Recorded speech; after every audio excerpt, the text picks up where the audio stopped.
They had been tracking a frost bear all morning.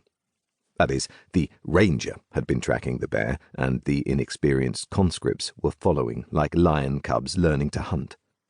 Without the deadly archer, a frost bear would have been completely out of the conscripts' capabilities. 12 foot tall and 2 tons in weight, it was a formidable beast that required at least a squad of experienced soldiers to bring down, or a master ranger who could shoot unerringly for the heart.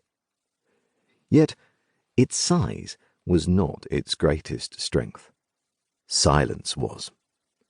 Frost bears were arcane predators with an innate ability to magically absorb sound. They were massive, silent killers of the forest whose victims never even heard them coming. The beast had come from the much wilder northern mountains to this tree-felling region, and had already slaughtered 7 woodsmen over the past several months. It was the conscripts' training exercise to assist the ranger to kill it. Nothing like a giant bear to challenge one's survival skills.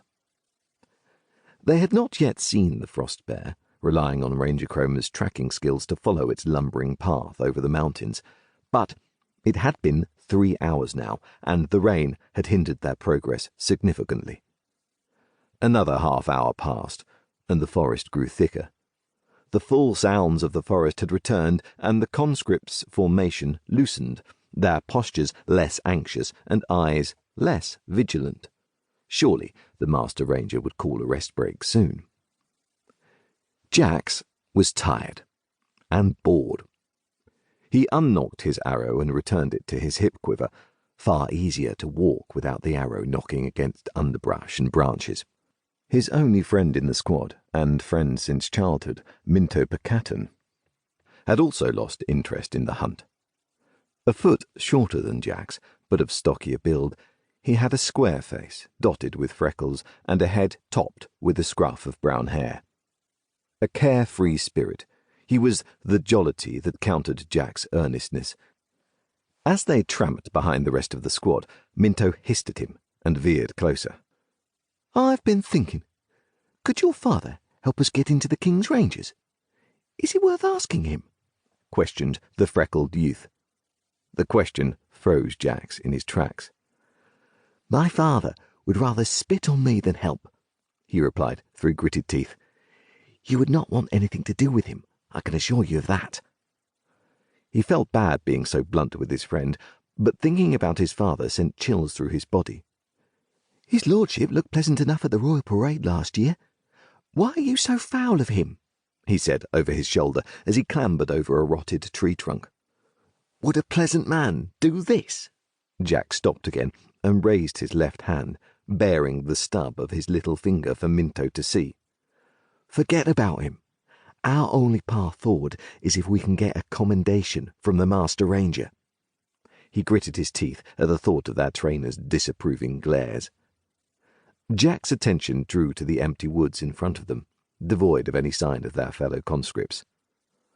"Oh, hell! We've lost them again. We need to find the trail, quick."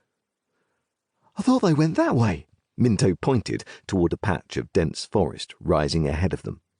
He looked up at the sun through the thick canopy of branches and leaves. "But aren't those their footprints?" Jax pointed in the opposite direction toward a muddy clearing. He cursed and pulled on the buckles of the pack that were always slipping because of his bony shoulders. They milled around the clearing for a couple of minutes, looking for a clear trail. It was then that Jax noticed there were no birds or insects to hear. The forest had gone quiet. "Don't move," Jax whispered to Minto. His friend froze in his steps. "What?" "Shh!" Jax slowly reached for the arrow he'd returned to the quiver, cursing himself for letting down his guard. A flicker of movement caught his eye. There, 40 yards to his left, a huge brown-furred beast lumbered between the bases of 2 giant woods, crushing bushes and undergrowth beneath it, but astonishingly without making a sound.